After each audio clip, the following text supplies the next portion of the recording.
At 17 seconds after 8:15, on the clear, bright morning of August 6, 1945, an atomic bomb was dropped on Hiroshima, Japan. The pilots of the United States Air Force's 509th Composite Group could see flowers in the gardens below.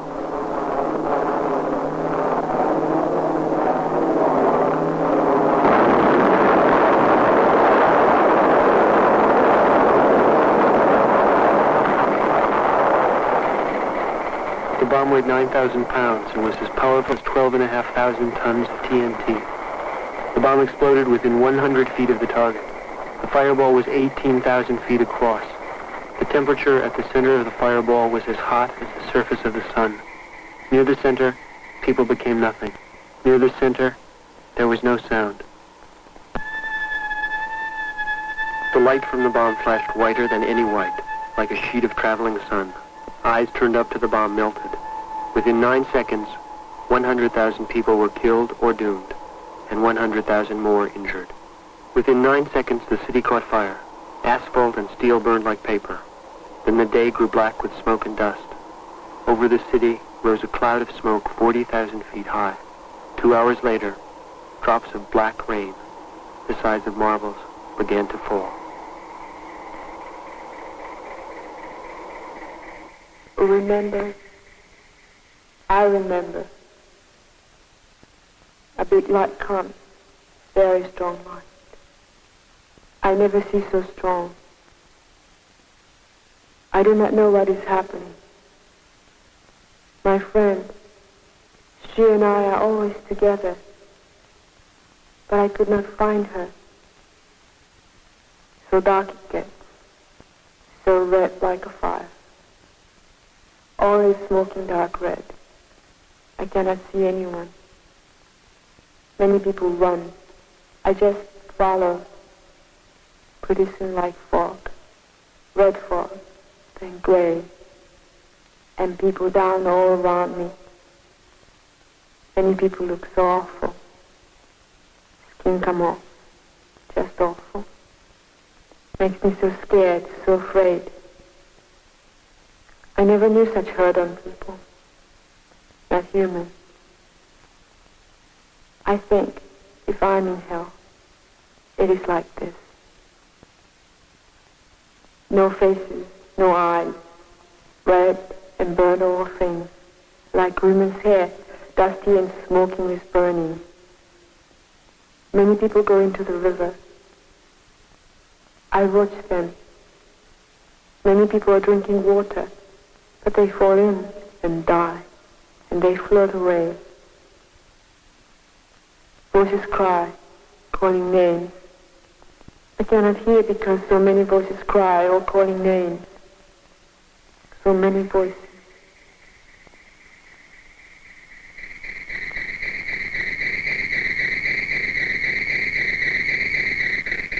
The light from the bomb created permanent shadows, burned into wood, and etched onto stone. Leaves, flowers, and men disappeared, but their shadows remained.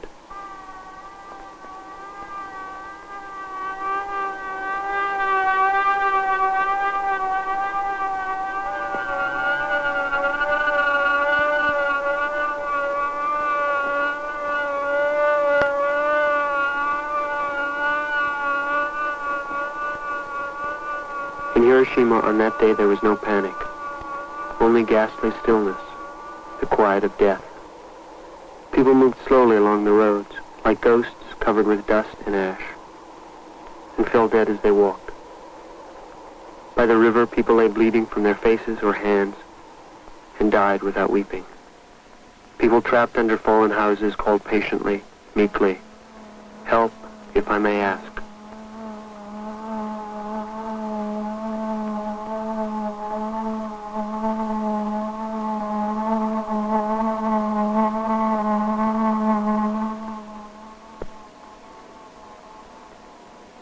In Hiroshima on that day, half the doctors were killed. At the hospitals, between 3,000 and 10,000 people came each day for help. And each day, 2,000 of them died. They were buried together because there were too many to bury separately.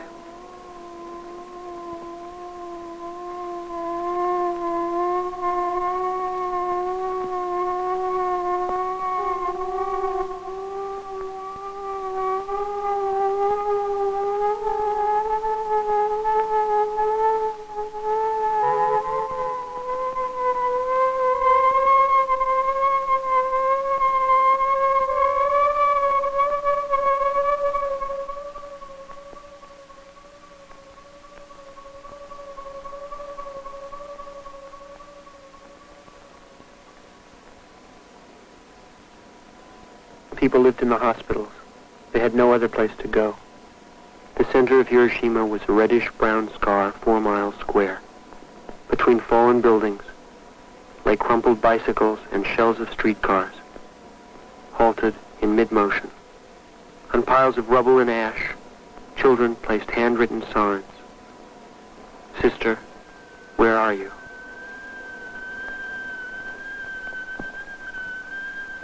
In Hiroshima, no one knew what had happened.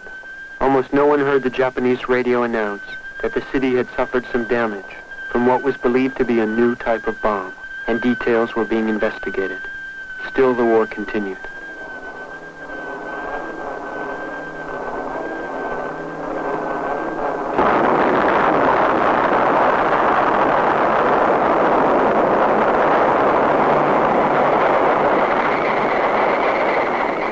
Three days later, on August 9, 1945, on a hot summer morning, calm, bright, and windless, at 2 minutes after 11 o'clock, another atomic bomb was dropped on Nagasaki, Japan.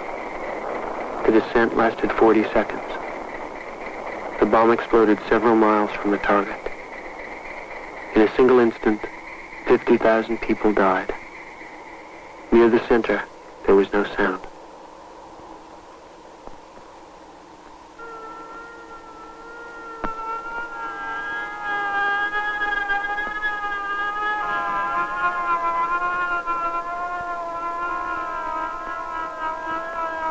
The Urakami Cathedral stood 600 yards from the bomb center.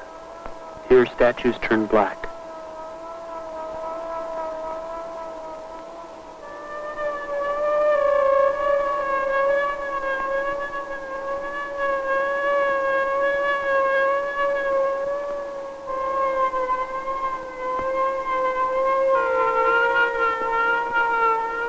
The Mitsubishi factory stood 900 yards from the center.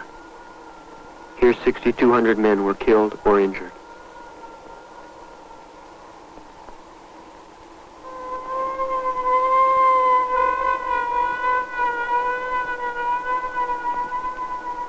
The medical college stood 600 yards from the center.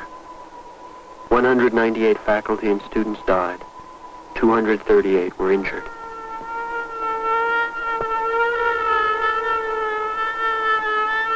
The Nagasaki Penitentiary stood 300 yards from the center. 140 prisoners died in their cells.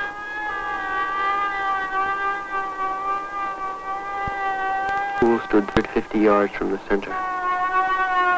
Most of the children died as they sat at their desks.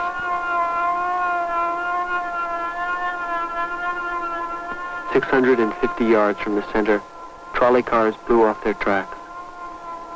Passengers began to scream, and then the cars ignited and burned.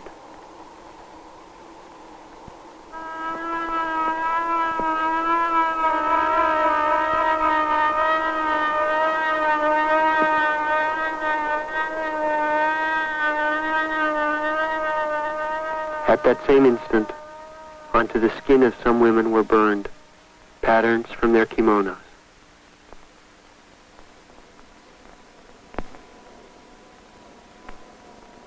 On the 8th day after the bombing of Hiroshima, on the 5th day after the bombing of Nagasaki, the war between Japan and the United States ended. It was August 14th. On the 12th day, wounds that had not healed began to open wider. And on the 14th day, as they stood before their mirrors, women saw their hair come out in handfuls in their combs.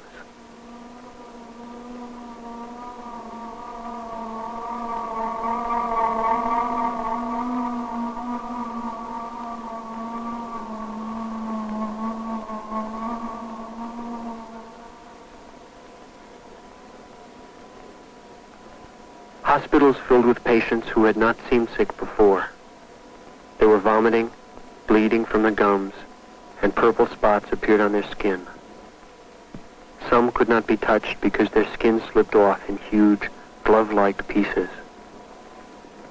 At first they were quarantined, considered victims of a mysterious infectious disease. Gradually, it was understood that the disease was radiation sickness, and these people the special victims of the atomic bomb.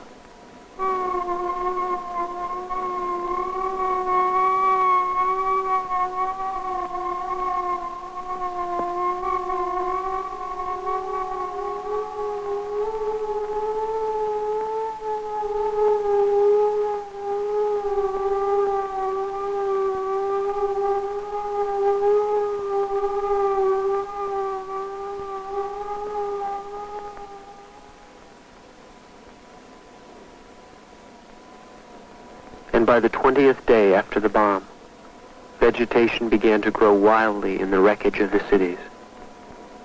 From charred remnants of plants, lush green weeds and wildflowers sprung again, madly, in extraordinary regeneration, stimulated by atomic radiation. And as people died of radiation sickness, the cities were blanketed with flowers.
Watching the first atomic test, Robert Oppenheimer, one of the inventors of the bomb, said, "I knew the world would not be the same.